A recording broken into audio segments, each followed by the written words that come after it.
मोहम्मद शामी के लिए सौरव गांगुली ने सिर्फ इतना सवाल पूछा है कि ये जो सिलेक्टर्स हैं, ये बताए जरा कि क्यों शामी 11 में नहीं है, क्यों शामी टीम में नहीं है। जी हां, टीम इंडिया के एक जबरदस्त लेजेंडरी पेसर मोहम्मद शामी फिलहाल इंडिया के स्क्वाड में जगह नहीं बना पा रहे हैं। ये सुनने में आपको हैरानी होगी, क्योंकि एक तरफ मिचेल स्टार्क, जॉश हेजलवुड नजर आते हैं आपको बखिया उधेड़ते हुए।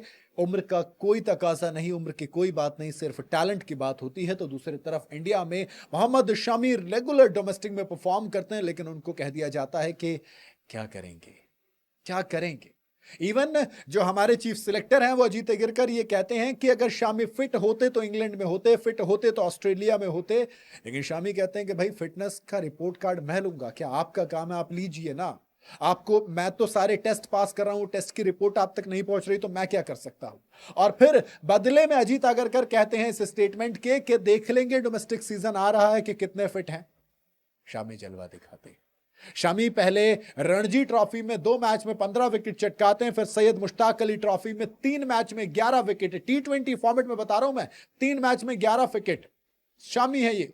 पौंडुचेरी के खिलाफ 3 विकेट चटकाते हैं 34 रन देकर, हरियाणा के खिलाफ और जलवा दिखाते हैं और 4 विकेट चटकाते हैं। सर्विसेज के अगेंस्ट 3.2 ओवर में 13 रन देकर 4 विकेट चटकाए थे।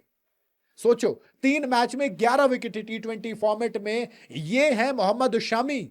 और इसीलिए अब ex BCCI president Sourav Ganguly, team India के एक्स कैप्टन सौरव गांगुली, फिलहाल सीबी के अध्यक्ष, क्रिकेट एसोसिएशन ऑफ बंगाल, इसके अध्यक्ष सौरव गांगुली, इन्होंने कहा है कि शामी को आप कैसे बाहर रख सकते हैं यार। जी हां, सिलेक्टर हैं जो चीफ सिलेक्टर अजीत अगरकर और शामी के बीच जो ये टसल चल रही, इसको लेकर बात की एक तरीके से, जिसमें कि कम्युनिकेशन गैप को लेकर उन्होंने टेंशन जाहिर की है। दादा ने कहा कि मुझे यकीन है कि सिलेक्टर्स देख रहे होंगे, मुझे यकीन है कि मोहम्मद शामी और सिलेक्टर्स के बीच बातचीत भी हो रही होगी, मुझे नहीं पता।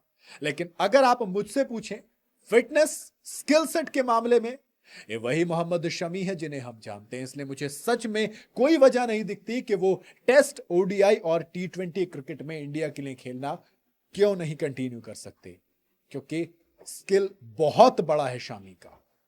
जी हां, ये बात खाली कही नहीं जा रही, बल्कि बात जस्टिफाई की जा रही नंबर्स से। मोहम्मद शामी भाई, सर्विसेज से पहले वाले मैच में जाओगे, 4 ओवर में 1 विकेट चटकाया था, मैं समझ सकता हूं। लेकिन सर्विसेज के अगेंस्ट जब मैच खेला, 3 ओवर 2 बॉल, यानी कि 20 बॉल डाली, रन दिए महज 13 विकेट चटकाए 4।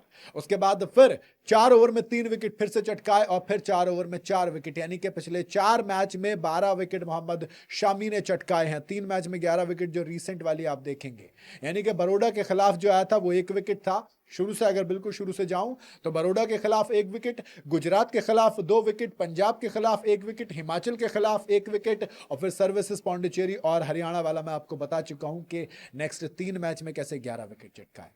तो मोहम्मद शामी ताबड़तोड़ परफॉर्म कर रहे हैं। रणजी में इससे पहले जो मैच खेले थे ईडन गार्डन के अंदर, 2 मैच में 15 विकेट चटकाए थे, लेकिन बावजूद इसके टेस्ट स्क्वाड में मौका नहीं मिला, ओडीआई में मौका नहीं मिला।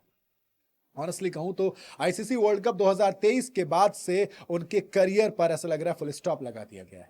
कोशिश तो की जा रही है, आप कहेंगे इंग्लैंड खेले थे, चैंपियंस ट्रॉफी खेले थे। दोस्त, हम सबको पता है कि इंग्लैंड कैसे खेले थे। चैंपियंस ट्रॉफी में हाईएस्ट विकेट टेकर थे इंडिया के लिए, हाईएस्ट विकेट टेकर, लेकिन बावजूद इसके बॉर्डर गावस्कर ट्रॉफी से बाहर कर दिया गया, यह कहकर के इंजरी पूरी तरह से ठीक नहीं हुई है। ये वो बंदा जिसको वर्ल्ड कप में कभी भी पहली प्रेफरेंस नहीं दी गई है, हमेशा किसी ना किसी के बाहर होने पर जगह दी गई, लेकिन जब जब मौका मिला तब तब इसने कहर बरसाया। 2015 का वर्ल्ड कप, 19 का वर्ल्ड कप, 23 का वर्ल्ड कप, और इवन वर्ल्ड कप में सबसे तेज 50 विकेट लेने का रिकॉर्ड मिचेल स्टार्क के नाम था 19 इनिंग में, वो तोड़ा मोहम्मद शामी ने। 17 इनिंग के अंदर 50 विकेट चटका दिए, लेकिन आज भी मोहम्मद शामी को वो वैल्यू नहीं दी जाती है। सोचिए, ये वो बंदा है ना जिसने चैंपियंस ट्रॉफी में 5 मैचों में 9 विकेट चटकाए थे, इसको आप बाहर बिठा रहे हो, तो ये सवाल तो उठेगा। गांगुली के बात में दम है। मैं ये मानता हूं कि T20 में शामी की जगह नहीं बनती, बट हां, आप ओडीआई की बात करोगे तो आपके पास जसप्रीत बुमराह सारे मैचेस नहीं खेलते हैं। आप अगर बात करेंगे प्रसिद्ध कृष्णा, 1 मैच में चले 2 में पिटाई हुई। हर्षित राणा, जब आप बात करोगे किसकी, सिराज की, शामी की, तो बहुत ज्यादा बेहतर हर्षित राणा से दोनों बॉलर। तो अगेन जो मैं कह रहा हूं कि आप बुमराह सिराज को प्राइम पे रखिए, शामी को तीसरा बॉलर रखिए आप अगर रखना है तो, वरना मैं तो हमेशा मेरी प्रेफरेंस होगी कि शामी बुमराह प्राइम बॉलर हमारे होने चाहिए पेसर के, और सिराज हमारे बैकअप होने चाहिए। अगर हमें तीसरा बॉलर चाहिए तो सिराज आएगा, नहीं तो आप स्पिनर खिलाइए। 2027 के वर्ल्ड कप के लिए आप बात करते हैं रोहित शर्मा, विराट कोहली की, मैं कहता हूं बात मोहम्मद शामी की भी होनी चाहिए। बाकी आप अपनी राय कमेंट में बता सकते हैं।